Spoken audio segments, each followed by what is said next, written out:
Right, Mr. Brown now comes fresh from bean to cup. However you take your coffee, hot or iced, Mr. Brown delivers bold and smooth fresh taste in every sip. Premium refreshment, ready when you are. Freshly ground Mr. Brown coffee, now exclusively available at Circle K. A celebration of a bicycle event in Bloomington, Indiana turned into a mass shooting early this morning. 4 women and a teenage girl were shot and injured. Police department officers were stationed in the 400 block of East Kirkwood monitoring a large crowd that had gathered in the street. Officers heard what they believed to be multiple gunshots and the crowd began scattering. Officers immediately converged on the area and located multiple wounded individuals. Police Chief Mike Diekoff says they believe that a fight broke out between 2 women, then bullets started flying, and they're still looking for the shooters. Chicago police revealed the name of the officer shot and killed yesterday as he and another officer transported a prisoner to a hospital. He was 38-year-old John Bartholomew, a 10-year veteran of the force. The second officer is in critical condition after also being shot. The U.S. Army unveils a new combat field test and fitness assessment. The Army says the new fitness standards are age and gender neutral, designed to improve readiness and emphasize combat effectiveness. Soldiers will have 30 minutes to complete 7 events with the clock running continuously while wearing the Army combat uniform and boots. First is a 1-mile run, followed by 30 dead stop push-ups, a 100-meter sprint, 16 lifts of a 40-pound sandbag onto a 65-inch platform, and a 50-meter carry of 2 Army water cans weighing 40 pounds each. Then it's a 50-meter movement drill with a high crawl and a 25-meter 3 to 5 second rush before a final 1-mile run. Soldiers will have to complete this test annually. Paul Stevens, Fox News. And an historic day at the London Marathon. Sebastian Sawe of Kenya becomes the first man to break the 2-hour barrier in a marathon. He won the race in 1 hour, 59 minutes, and 30 seconds, smashing the world record by a full 65 seconds. I'm Carmen Roberts, and this is Fox News. Introducing the Loop Rewards Hub, helping you save where it matters. Activate, renew, or bundle your services and unlock exciting rewards designed to keep you connected. Enjoy 1 free service of your choice, such as home internet, cellular service, or a mobile hotspot. Plus, get free data roaming, 50 cents per gallon off of fuel at Shell, and 5% discount off accessories. Get in the loop and enjoy more savings for your everyday life. For details, visit any of our stores or chat online at ite.net. IT&E, connections that matter. Some things are worth the wait. Wendy's Golden Fried Shrimp is back, and it's the perfect Lenten meal. Crispy golden shrimp made with quality ingredients. Served up as a warm sandwich or a healthy platter with rice and a fresh salad.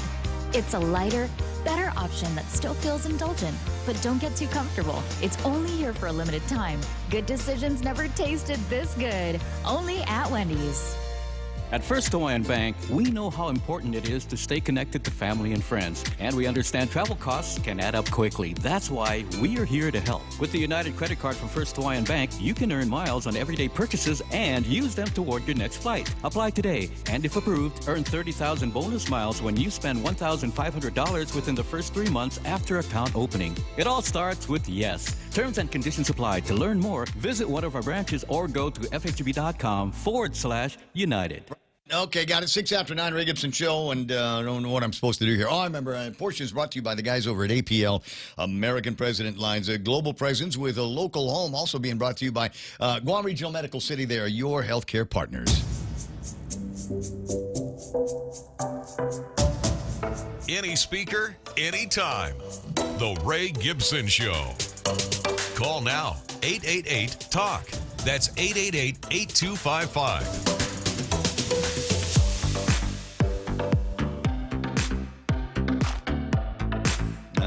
Thanks for the catch there. Mark Cruz chiming in this morning. A couple of things.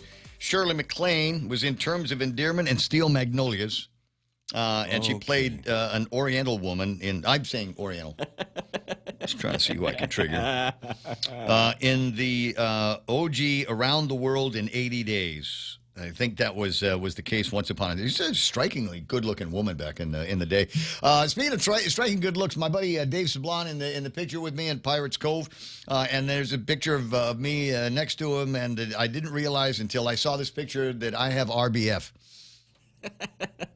I've got an actual RBF, and it shows. Somebody said the reason is because I'm not wearing my glasses in the spot. Oh, and maybe that. that's what it is. So I'm thinking, okay, I'll work on something like that. It says I'm active listening because I asked. It's a body language expert. So I asked her. I said, what is my body language in this picture presenting? And her response was active listening. Well, hey, that's a good thing. Nice, yeah. Disassociating. There you go. Or blank, I want to leave.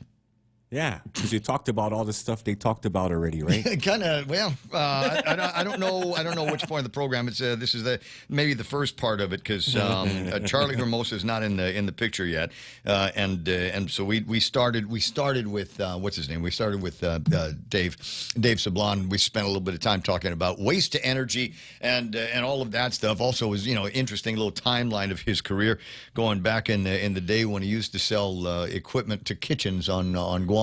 And he was doing it at about the best time to sell kitchen gear on Guam because it was in those heady go-go 70s, 80s days. Yeah. Anyway, what was I? 8 after 9 o'clock in the morning. 888-825-888-TALK. Like I said, a couple of interesting things that are crossing my desk with regards to opportunities I think we might have in the hospitality industry or warnings that we need to be more aware of. Phu Quoc replacing Guam and Saipan for Korean families. That's a big market. And now I know that there are places where they might seen a departure from that trend. You remember PIC a couple of months ago came out with singles travel, which is where an individual, boy or girl, or maybe a couple, boy and girl. Yeah, it's 2026, right? Boy, boy, girl, girl. But coming out to Guam and not necessarily married, not necessarily even in like super relationships, just want to come out and do some traveling. Solo traveling is getting to be a big deal. I actually, it took me years, but I kind of like the idea of solo traveling. If I want to sleep in, I sleep in. If there's a place I want to go, I don't have to adjust anything with anybody else's schedule. I've traveled in groups before, and I remember there was one 2011, 2012, and 2012. We went off to run a half marathon. I'm sorry, full marathons in Hawaii, and they were like, okay, who's going to be in charge of this? And I was very vocal when I said, okay, I don't want to be in charge of anything. I don't even want to give you my opinion on something, so don't ask. If you guys want to go eat someplace, then say, we're going to go eat someplace. If you want to go and check out a show, you say, we're going to go and check out a show. And I might go with you. I might actually go with you. On the other hand, you know what I want to do? There used to be a place on the second floor, third floor of the Ala Marijuana Shopping Center called, I think it was called Mai Tais.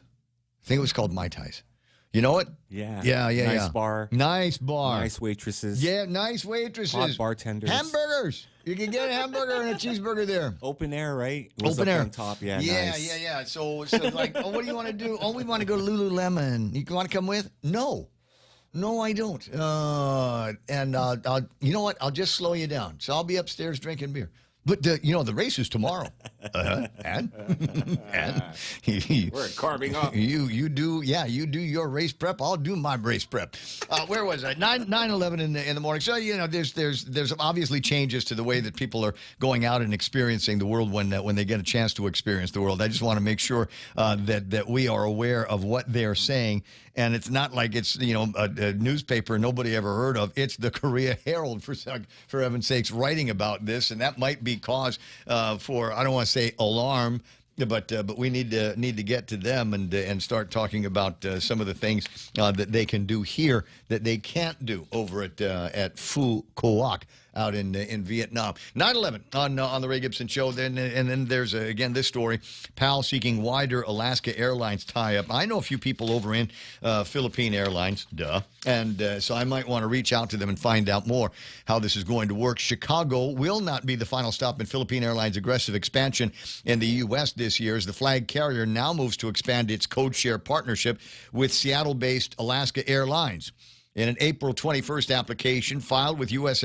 regulators seen by the Inquirer, the carrier said the expanded arrangement would build on a 2016 deal that allows PAL's code to be placed on select inter-island flights in Hawaii operated by Hawaiian Airlines, now part of Alaska Air Group. Under the proposed setup, Alaska Airlines would place its code on all PAL operating flights linking Manila with key U.S. gateways, including Seattle, Los Angeles, San Francisco, Honolulu, and Chicago. The proposed deal would also extend beyond Manila as Alaska Airlines eyes placing its code on PAL flights to domestic destinations like Cebu, regional routes to Narita, Haneda, Kansai, and Seoul.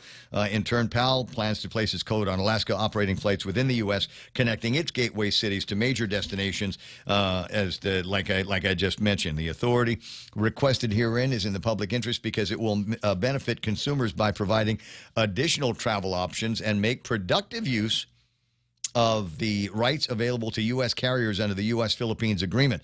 The joint application filed with the U.S. Department of Transportation read, the arrangement would allow PAL passengers arriving in the U.S. to access a wider domestic network through Alaska while giving Alaska customers additional long-haul options to Manila and other Asian destinations. On its own, Alaska Airlines operates routes to Manila via a U.S. gateways, including Seattle and Los Angeles. PAL has broader U.S. networks covering Honolulu, Los Angeles, San Francisco, Seattle, New York, Guam, Saipan, and just recently, Chicago. So there's a lot going on there, and I'm just wondering, again, about the moving parts for residents of Guam to somehow be able to start here, Philippine Airlines, lure them, get to the Philippines, get on a jump from Alaska to stateside without having to spend a couple of days out there. Is it possible? Is that something that we might want to be able to do? 9:15 in the morning. 888-8255, 888-TALK, 797-8255. Mean Machine is online and working this morning, and I've got both of the feeds restored here. Looks like it might be one of those days where I might want to reset part of the systems again and make sure that we are as stable as possible. Like I said, it was glitching a little bit earlier this morning, and I did a restart on the program, but maybe the computer needs a restart as well. I'll sort it all out before too much longer. In the meantime, you got the telephone numbers. Don't be shy about using it. Line 1 is Dr. Ron McNitch. From the University of Guam? No one, Dr. Ron. University of Guam. They have got their relief drive going as well. So if you're not at LBJ or at NissanGuam.com or any one of 50 other places that are conducting their relief efforts for, I believe, Chuk and the CNMI, by all means, gather up what you can. Monetary donations are always good. That means that they can just go and buy what it is that they need in pallet form and get moving. Oh, just FYI, though. So we were talking about empanadas from Pops. Yeah, and Ramona from Island Infusion, not the coffee place, the Infusion Bloodwork. Okay. Yeah. She was like, "Hey, I'm headed that way." Oh, nice. I pick it up. Pick it up for you. Let's pick it up for you. Because you put it in IV form. But apparently they're closed already. Apparently they've run out of everything because they do that when they run out, they close. Yeah, but anyway, Dr. Ron McNitch on line 1. Buenas and half a day. How you doing, sir? Hey, half a day, Ray. Half a day, Guam.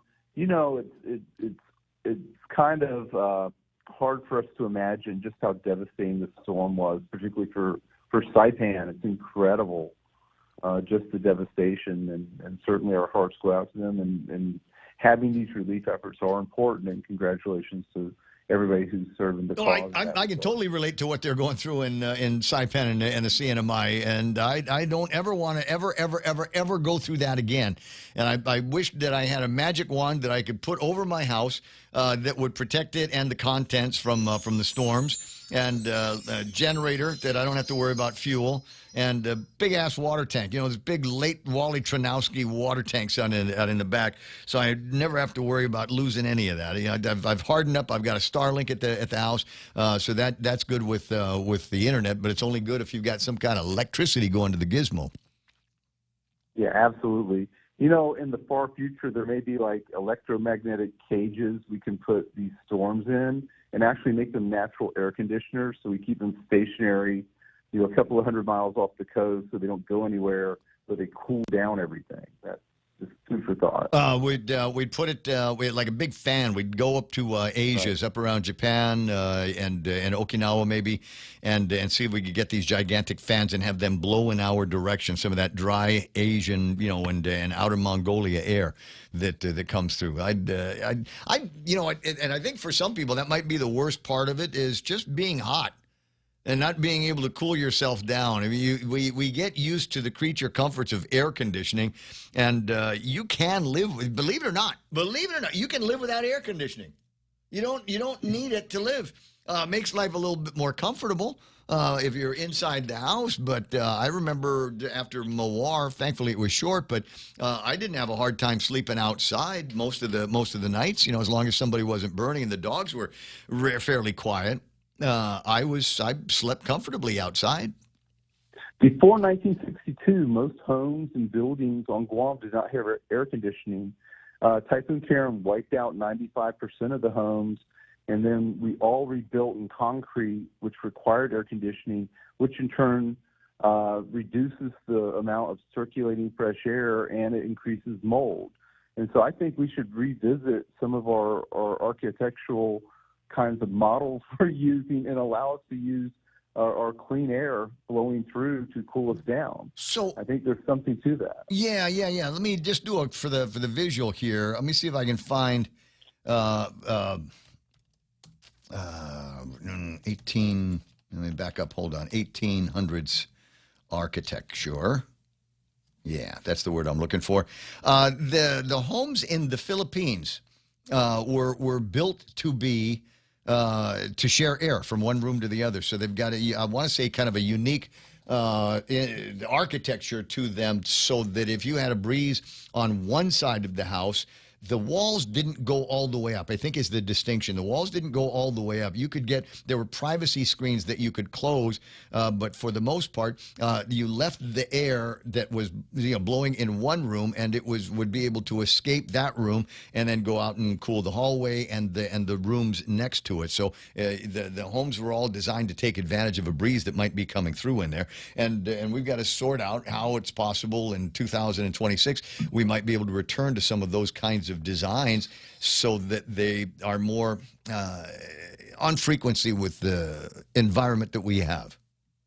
Right. Latte stones allowed fresh air to circulate underneath structures, which also cooled them. We've forgotten all of our hidden, talents in terms of, how things actually worked before electricity, before we had a lot of the smartphones. Smartphones have made people stupid, not smarter, by the way. Really, literally. We're all cavemen with smartphones. That's all we are.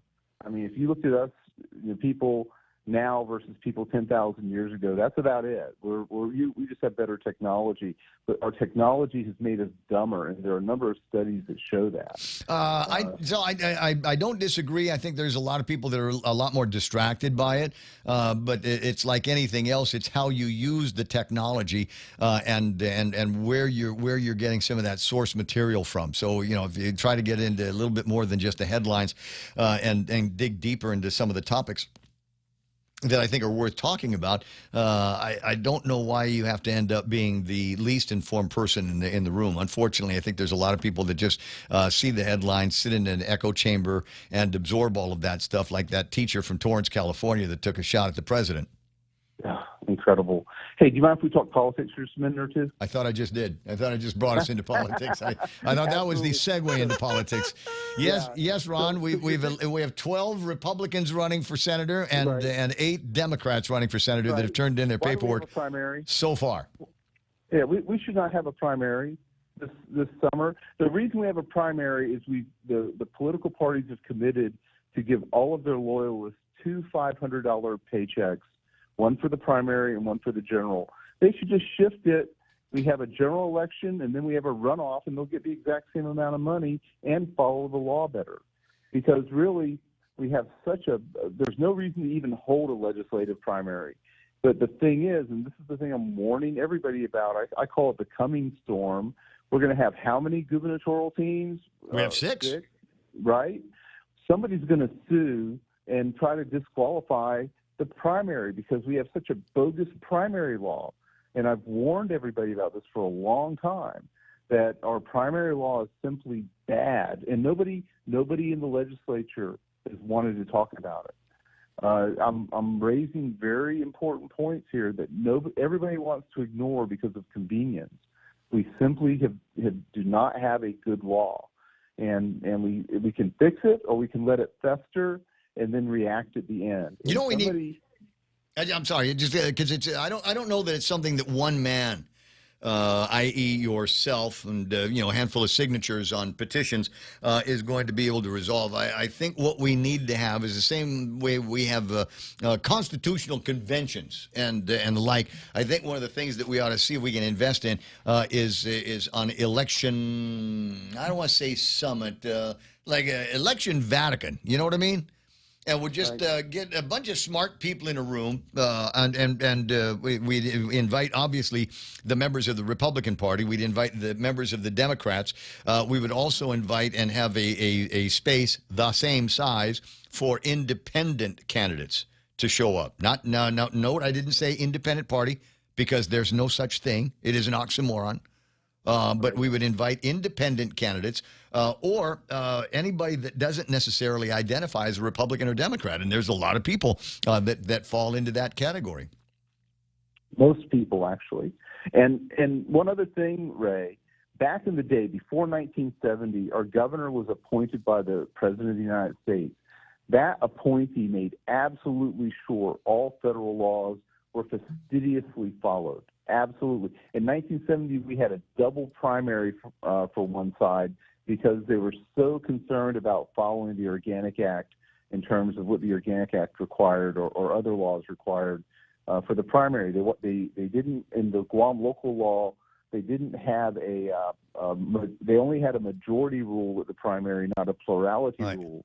And so they held a double primary just to ensure that they were following the law right. We don't have a presidential appointee anymore kind of looking over our shoulder saying, hey, wait a minute, don't go off the rails. We went off the rails big time, and it had to be resolved by the Davis case. It took how much money and how many years at court to say, the 15th Amendment to the U.S. Constitution applies to Guam because it says it applies to Guam. No matter how you feel. No matter how you feel about it. I'm from around here. I can say that. But, so why we get all hung up on the colonizer this and, 100 years of American rule and not get hung up about 500 years of Spanish rule and not get hung up about the Japanese who are here for about the 3-year rule. Everybody's got their issues with the most recent of our colonizers and have got issues with them. But if unless you want to have a war in order to get rid of or displace the colonizers, I think that you better just learn to enjoy the way we've got things right now, up to and including the fact that we had a couple of days worth of hair-raising atmospheric activity around here. But Guam is not left holding the bag for all of that stuff. We are going to get reimbursed, I believe, to the tune of 75% for every dollar that we spend. 25 cents that we spend here is going to get reimbursed by the federal government, and I don't see anybody protesting that. We constantly overlook all of the efforts the federal government have made to make our life better here. A few years ago, I had some guests from the United Nations visit me because I had some friends from there. I showed them around our campus, showed them around Guam, and my friends from the UN said, "What is everybody complaining about here?" They couldn't believe it. I don't know. They couldn't believe how much like a normal, medium American city Guam was.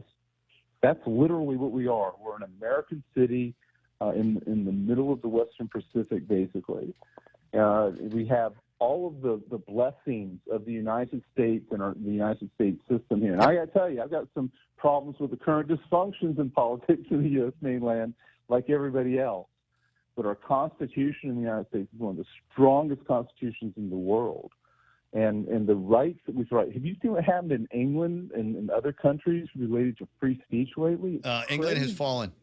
This is where we got common law from, and the degree by which nothing makes sense out there anymore, and now we spend all day trying to worry about whether or not somebody's feelings are getting hurt or somebody is going to be offended by watching somebody committing the high crime of praying in their head in public,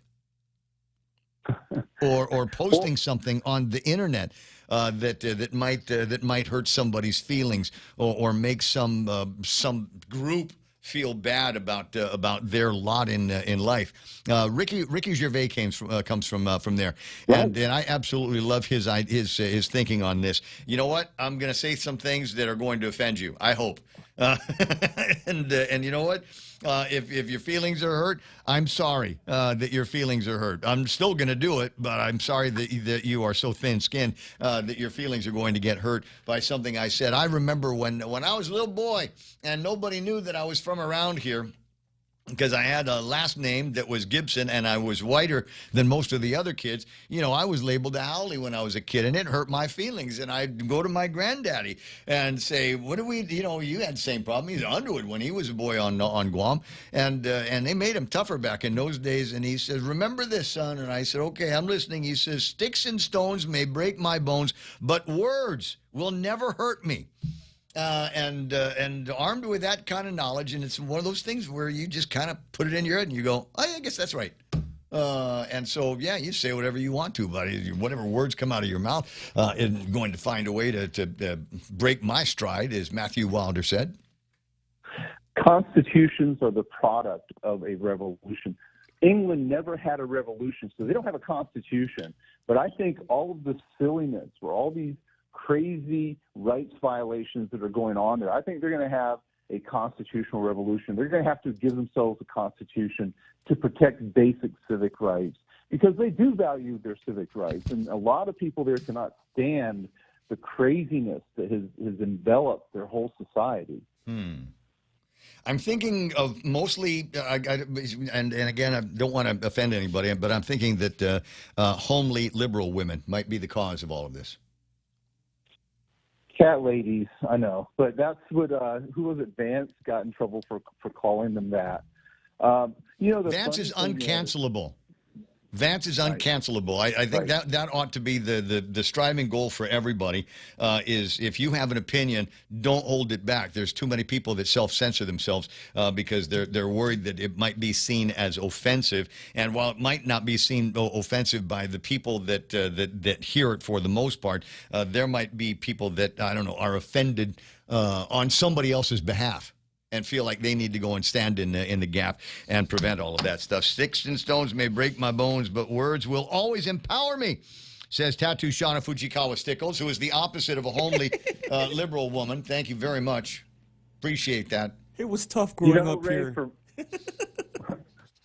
Ray, for months I wore a Trump hat just to gauge people's reactions. And, most people on Guam don't care. They really don't. But some people do care, and when they do care, it's like they have an insanity or something going on, a zealous sense of just bitterness. I can't understand it. And I was in the coffee shop line one day, and a lady saw I was wearing the black "Make America Great Again" hat, because that one hides. You wear the red one, they immediately trigger, but if you wear the black one, they actually have to read it. It has like gold lettering on it. I was sitting in the coffee shop line one day, and a woman read my hat, and she got mad. She said, "Why are you wearing? Why do you like Trump?" I said, "Because you think about him so much." Yeah. It's oh my God, they throw pedophile words, all of this stuff. His wife's an immigrant. I don't know. What is it? The line from the movie "Mind Over Matter." I don't mind because you don't matter. I'll pay my own bills, and you can keep your opinions to yourself. Thank you very much, because I'm not going to change. Sometimes if you just wear a red hat, that's all people need to see. It doesn't even need to say anything on it. It just needs to be a red hat, and they'll automatically assume that you're a Trumper. And in my case, you would be right. 9:31 in the morning. I'll let you go. I'll talk to you pretty soon. Hey, let's drop the primary, man. Let's keep talking about it. Have a great day, man. Hey, you keep talking about it. I got all kinds of other stuff that I need to talk about, that I need to get out of my my pie hole. You have a great day. We got news and headlines with Joe Nugent-Charfers from KUAM. We'll come back on the other side of that, and likewise kill another half hour.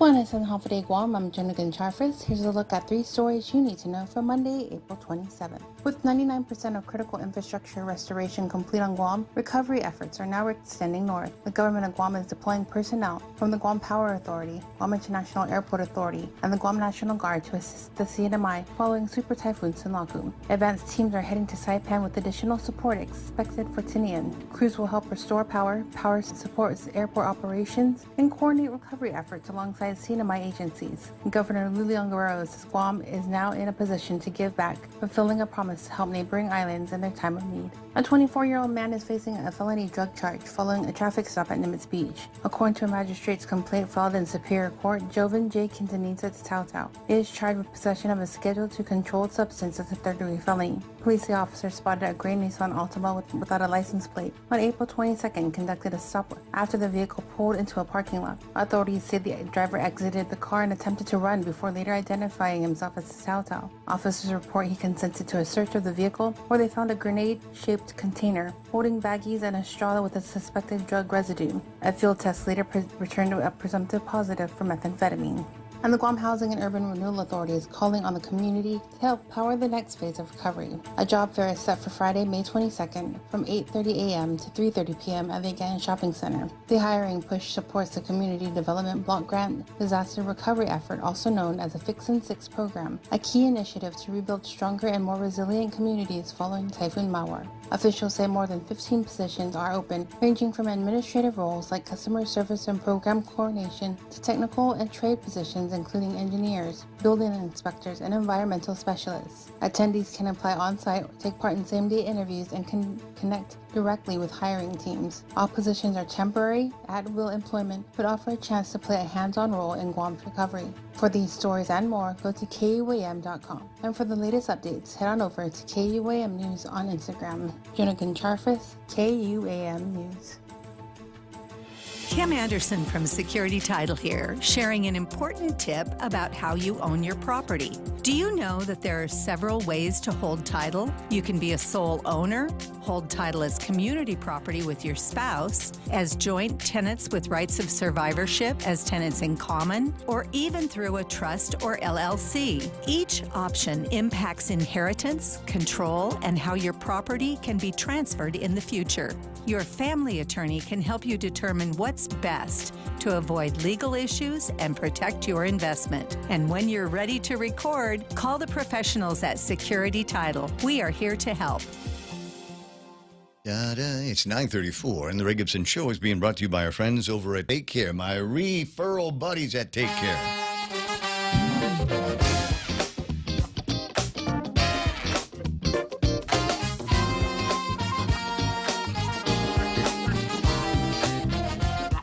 I just had the most satisfying thing, Joe. Somebody added me to a group, and I just pressed leave. Oh, you did that? Yeah, isn't that great? Now everybody knows who you are, I feel bro. empowered. I feel empowered. Well, they know not to mess with you, man. Well, I think the worst thing is now they know I'm real. There's a real human being behind the account, so I don't know. How dare they add you? Jose Martinez says too many instances of people freaking out to anybody wearing a red MAGA hat in public. Trump derangement syndrome isn't a meme. It is a real mental illness. And there's mental illnesses all over the place. And I have a hard time understanding it, but I don't know. I don't want to say that I had Biden derangement syndrome. But it was kind of hard to have Biden derangement syndrome because he was a senior citizen. I firmly believe that it abused by his family. Yeah, absolutely abused by them. And this guy should have been at the home. He should have been, sitting around the TV, sitting out. What do you want to do? I want to drink beer and smoke cigars all day. And just change the channel on the TV. That's all I want to do. I want to watch old movies on the movie channel, TMC, on cable TV, and just go from one 1940s nugget to another one. Unlimited ice cream. But no, they made him run for president of the United States and absolutely humiliated him on stage in the final debate with Donald Trump. Now, some of that might have been on him as well. But at some point, somebody's got to say no. At some point, and probably my daughter, she's going to say, Dad, that whole the radio thing, that was nice. That was it's almost 50 years now. And the talk radio thing, you've been doing that for 20 some odd years. It's really, really nice you've done that. But it's time to move on. And by then, I'm sure I'll be senile. So I've told her how to hook up a microphone on the kitchen table. And just every once in a while, just pass by and go. Not plugged in. Yeah, Governor Calvo on line 2. There you go. And It's for you. From there. Yes. Sean Gumataw, the speaker, Sean Gumataw, on line 1. Coming up. Exactly. So 9:37 in the morning. This is the bonus portion of the program. Absolutely. I don't know if I told you, but and so normally I would save anything that was like news and headline available. Or adjacent for tomorrow's program. We are waiting. I say we, all of us on the governor's media chat group, because the public auditor came out yesterday with the government of Guam reports improved financial position for FY 2024 amid ongoing audit and compliance challenges. So basically what BJ Cruz is saying, hey, guess what? The government of Guam made a whole lot of money on the taxpayers this year.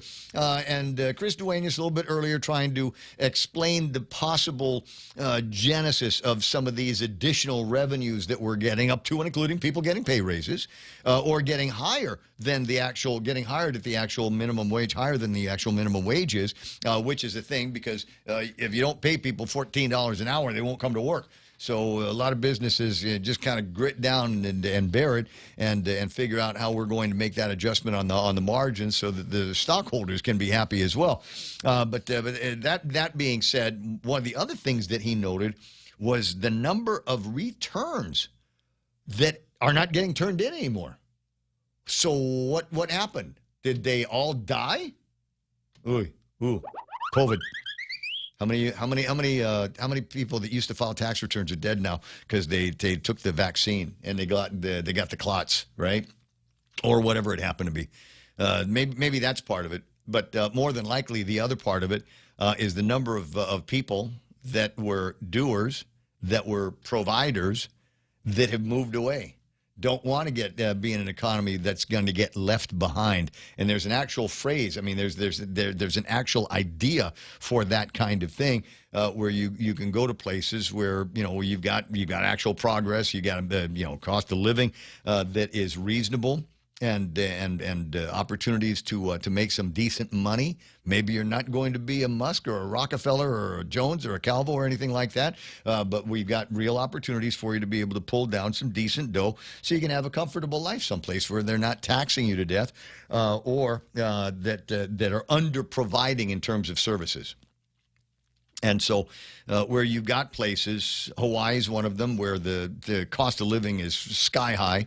And the cost of living there, including taxes, is sky high. And what you get in return for that will be somewhat disappointing. And they refer to those as kind of left behind towns, left behind villages. And it feels like we're headed in that direction. There's so many people, I think, and we talk about this frequently, that have filed Chapter 777. Or is it Airbus 321? I don't know. I don't, whatever it is that it's convenient to get on an airplane and you have a couple of big yard sales and get rid of as much crap as you possibly can, try to make it so everything fits in a couple of these Home Depot plastic boxes, and that's what you take back to States with you in some place where, costs a bit to live there, but there's decent paying jobs, and we're not taxing you to death in the place. And by the way, we've got nice schools, we've got nice hospitals, and all kinds of services, especially for parents of special needs kids, especially for those guys who always look...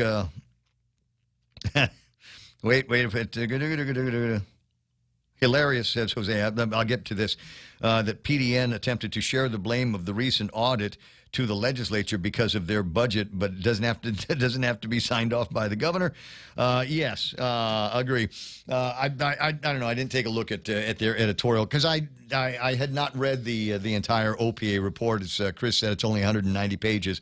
So maybe if I start on that after my meetings this morning, I might be able to get a head start on it. But there were a couple of things that I thought were interesting right off the top.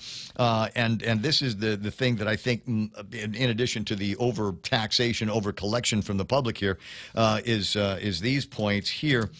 GovGuam received a disclaimer of opinion on 5 major federal programs. A disclaimer does not indicate misuse of funds, but reflects insufficient records and support to demonstrate compliance. In practical terms, that means some federal funds could not be fully verified. Ow! You know what they like to do if we cannot fully verify these things? They got the Doge guys, or what's left of them, and they're going to say, no, you got to pay us. You spent the money, but you've got nothing. There's no strings that show what you sent them on and verify that they should have been spent in that direction. So we need that money back. Oversight systems were not consistently able to demonstrate accountability due to gaps in documentation, monitoring, and record retention. Oversight systems were not constantly able to demonstrate accountability because there were gaps in documentation, monitoring, and record retention. You do that when you file your taxes. You just say, oh, no, I'm getting a credit here, I'm getting a deduction there. Well, you better show your receipt somewhere. That better be stapled to the return. Otherwise, it's jail time for you. Government's ability to consistently demonstrate compliance due to incomplete or unsupported records. Decision makers lack reliable information. As a result, public confidence in financial stewardship may be weakened.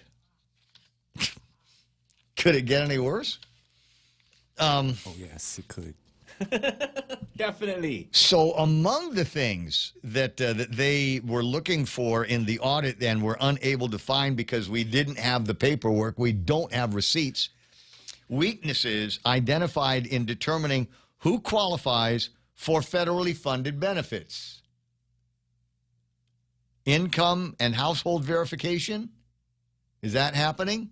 Is it happening enough? Citizenship or eligibility determination. How many people who are not citizens of the United States of America or otherwise eligible by, moves from Washington, D.C., a la Joe Biden a few years back, that allows for FAS, FSM citizens to be able to come here and avail themselves of these federal programs. But what about everybody else? And the timeliness of eligibility decisions. In some cases, eligibility could not be verified, resulting in those question costs. This is what they're finding all across the United States of America. And all of these programs where there's a big dollar payout, if all you got to do is fill out the forms, you hand them to somebody in the back of the building, all of a sudden we've got somebody in the front of the building types your name into the system. We never went to the house. We've never seen your paychecks. We don't know how many people are living in the house. And all of a sudden, here comes the new food stamp card, and you've got access to, what do we have? Right. Tomahawks. There you go. Crab legs. King crab. Lobster. What else? Wagyu. Haagen-Dazs. Non-generic food. Name brand, baby. You get to buy, that's it, name brand. I'm going for the Louis Vuitton of pork while I'm here. Yeah.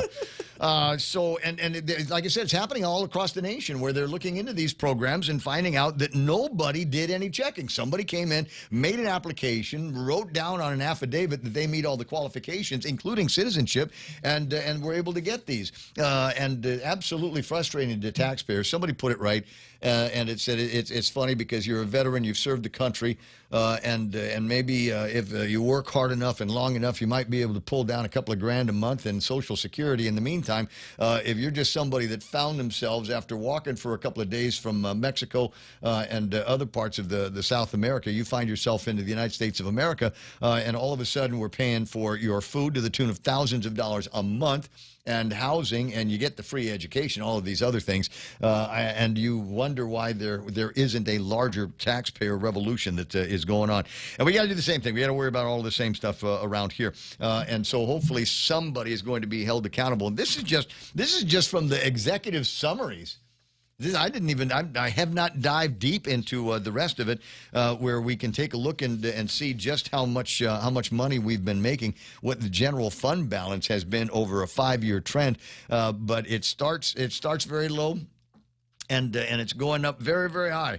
In the gizmo, showing there's a significant amount of money that the government of Guam has made off of us taxpayers. And so in the meantime, I'd like to ask the question. So now that we've been trying to clean up after Marwar, all of those lane markers and the reflectors that we put up and down Marine Corps Drive to the tune of about 2.5 miles, 3 miles, are we going to put those back?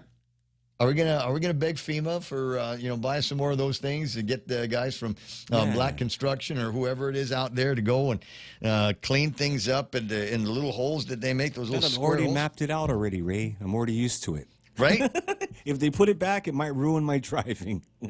Oh God, I'm used to the suck. Hey, you know what we need on Marine Corps Drive? We need a couple of those traffic nipples like we have in front of GPO.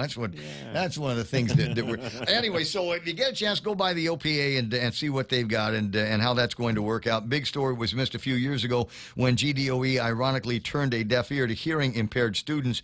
Highly disturbing and frustrating, but not only are these students resilient, their teachers and supports are too, and found solutions in charter schools that GDOE either couldn't or wouldn't find or fund. Not sure which word you're trying to use there. That might be our biggest problem where it comes to us. I don't know that we've got enough people that are seeing to the needs of special needs students in charter schools and in regular Department of Education schools. And there's always going to be some interesting stuff to talk about when it comes to education. But here we are at 9:47.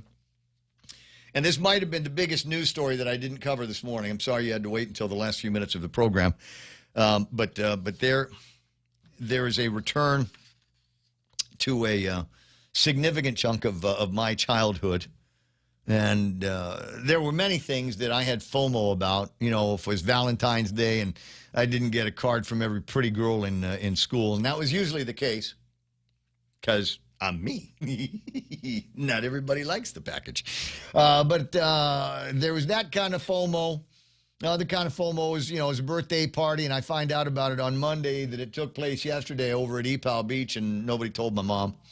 That was always that kind of weird FOMO, and so. But I as you say, I'm resilient, and I've learned to ignore that from time to time. But there was one FOMO that was the most difficult to get over, and the FOMO from a particular time in my life, and it's not so bad now because they don't hardly do it anymore. But does anybody remember when you were little kids and you would get a box of cereal at the store?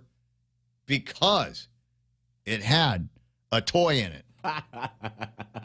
Because it had a toy in it that was advertised every 17 seconds on Saturday morning cartoons. You got to get it. Tony the Tiger. I don't know what it is, but it's I must have it. I need that. My life won't be complete unless I have the toy from inside the package. Well, Kellogg's is returning toys to cereal boxes starting yesterday.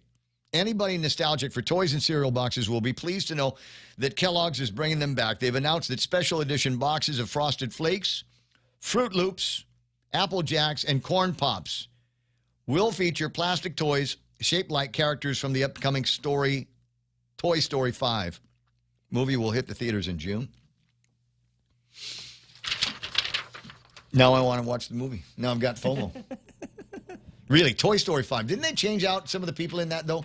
Yeah, made it kind of woke. Because some of the other actors, the voice actor, didn't like being woke. So they got rid of them. Or they got it. I don't know. Once a staple, this is the rest of the story. Once a staple in cereal packaging, toys were phased out as companies started cutting costs and addressing safety concerns. What safety concern? Has there ever been a story about a little kid got a toy from out of the box, out of the bag, and it fell in the bowl of cereal and milk, and he choked on it and died? Choking half. Whatever. Cereal. God.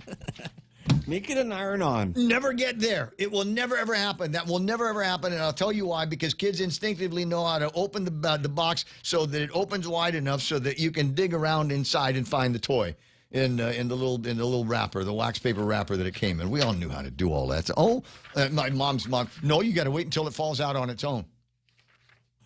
You got to finish the cereal first. Hell no. Tattoo Shauna says, toys in cereal boxes, world peace is at hand. We're healing.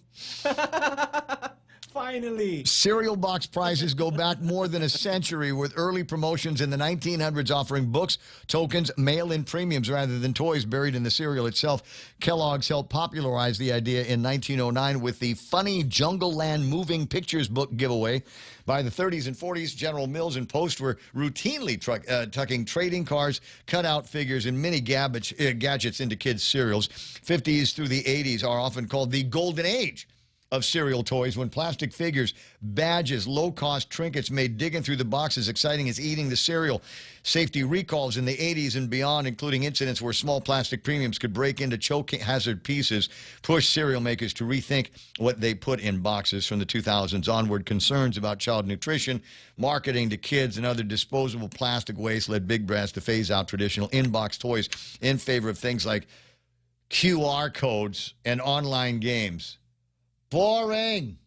QR codes. Nothing exciting about any of that stuff. So I'm just so it's coming back. It's coming back, and so we're going to need to go and collect the entire set so you can get your hands. Didn't McDonald's do that? Tattoo Sean, didn't McDonald's do that recently? Where they've got like an adult Happy Meal now, and they were boxing it up with the original OG 70s characters, little models of them that go back to like 70s, 80s, the actual Hamburglar and the Mayor McCheese, all of that. Grimace. Yeah, from when I was a kid. So we're going to be bringing all of that stuff back. But just kind of going through this last part here where we're talking about just what a bunch of wussies with a P that we've managed to become. Nice. Small plastic premiums could break into choking hazard pieces. With a P. But who? What? Cereal makers to rethink what they put in boxes. Oh, we get peanut allergies. We got to be careful. We got to do that. Oh, my God. From the 2000 onward, concerns about childhood nutrition. Oh, my. From the 2000, concerns about childhood nutrition. Since the 2000s and beyond, kids have done nothing but gotten fat. And that has nothing to do with toys in the food. That has everything to do with all of the chemicals and processes that they put as they manufactured the sort of quasi-food that we're talking about in these things. So I don't know about that. Childhood nutrition, marketing to kids. Yeah, like marketing to kids is bad. You know, the kids are going to be exposed to it anyway. You know, as long as we're not marketing things to kids that are going to hurt them in the long run. Yeah. What was I saying about processed foods, maybe? but it ain't like Joe Camel. And what was the name of the dog that was helping people learn to drink beer? Spuds. Spuds McKenzie. Spuds McKenzie.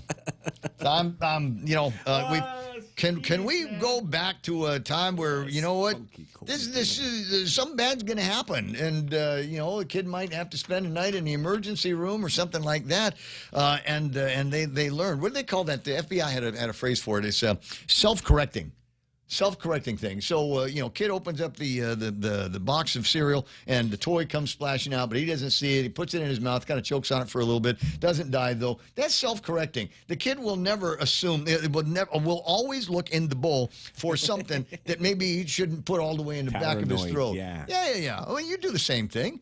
I mean, I was talking about eating pizza, and I don't like pizza with raw onions on it. I'll pick it out. And if I happen to get one that I missed in my, particular fussiness of pulling out the things, well, that's self-correcting. You got to look harder the next time. It's just, it's kind of the conversation that we were talking about yesterday on the podcast over at Pirates Cove. Somebody was suggesting that the government buy everybody on Guam an AM, FM, EAS radio, so that when the EAS system is set off, an alert actually comes out. Everybody will have access to a radio that will be able to decode that message. And then everybody will know what's going on with the weather or the recovery relief or where the GPA guys are in town. Then I'm going to go, no, then we're going to have to need to supply them batteries because the power's not going to be out. So we'll need to get them AM, FM radio, EAS-equipped radios with batteries on it. At some point, people need to know how to prepare themselves for these things.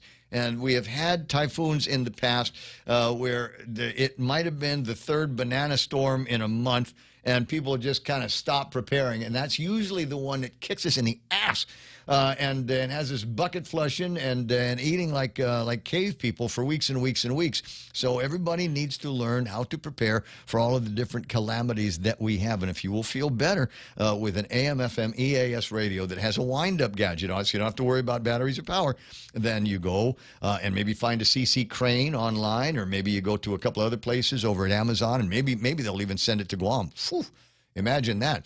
But you gotta learn how to do your own prep. What's that? Yes, nanny policies. The same nanny policy was taking toys out of the hollow chocolate eggs. In Germany, we got them all the time, Kinder eggs. And we all survived. Here in the U.S., we coddle our youth, and they grow up soft. Hard times make hard men. Hard men make good times. Good times make soft men. And at some point, we got to figure out how we're going to break the chain. So moms of boys, teach them how to fall down and get up. Moms of boys, teach them how to pee outside. Closing in on a couple of minutes away from the top of the hour. Last break of the show. I'll be right back. Introducing Nissan Guam's exclusive first-time buyer program. Perfect for those with little or no credit history, no co-signer required. It's simple. You apply, we approve. You drive away in your brand new Nissan. Low monthly payments, perfect for any budget. Get started on your finance pre-qualification at nissanguam.com or call their helpful sales team at 671-647-7261 today. On approved credit, conditions apply. See Nissan Guam for details. Michelob Ultra wants to send you to watch the FIFA World Cup from now through June 15th. Purchase 12 packs of Michelob Ultra or Bud Family and scan the QR code inside for your chance to win one of 2 trips to watch matches in Miami or Philadelphia. Plus, every QR code gets you points for current Guam rewards. Must be 21 to enter. No purchase necessary. See currentguam.com for details. Michelob Ultra reminds you to enjoy responsibly. Introducing the all-new Subway Wraps. Now you can make any footlong a wrap. Light, delicious, and satisfying without weighing you down. Subway Wraps make fueling your day easier than ever with bold flavors and fresh ingredients. Try the cheesy garlic steak wrap today. Subway. Eat fresh, feel good. Good night. Last thing here. Everybody talks about the 4-minute mile. Back in the day, they said human beings will never run faster than 4-minute mile, and that was the limitation. And then Bannister broke it. And now the new version of the Bannister 4-minute mile story is the sub-2-hour marathon. That barrier was broken in London over the weekend. Sebastian Sauer came in with a time of 1 hour, 59 minutes, and 30 seconds. Yomif Kichelcha came in with a time of 1 hour, 59 minutes, 41 seconds. Jeez, they're in a hurry. That's all right. Man. It's those carbon plate shoes, Ray. That's it's everything. It's everything. It's paper thin, wafer thin, even shoelaces. Yeah. They're looking at every possible, not even an ounce. I mean, parts of ounce, millionths of an ounce that they can shave off. So guarantee this guy was wearing virtually everything from head to toe. Probably didn't weigh an ounce, but it's 4 minutes and 34 seconds per mile over the course of 26.2 miles. We truly live in an age of superhumans, super athletes that are out there. Here I am. I think I'm doing great if I'm doing, an 8-minute mile, 7-minute mile, and then half that. And that's what these guys are running for the course of 26 miles. Of course, they don't weigh anything either. I mean, they're all muscle and sinew and all of that stuff. I think they've got carbon plates on the inside of them as well. Seconds away, like 2 seconds away from 10 o'clock in the morning. Catch us tomorrow morning on the Ray Gibson Show. Love you, mean it. Bye. Under a shooting plot. I'm Angelo Bavaro, Fox News. FBI agents are searching door-to-door the neighborhood of that suspect believed to have opened fire near the White House Correspondents' Dinner. 31-year-old Cole Allen was taken into custody Saturday.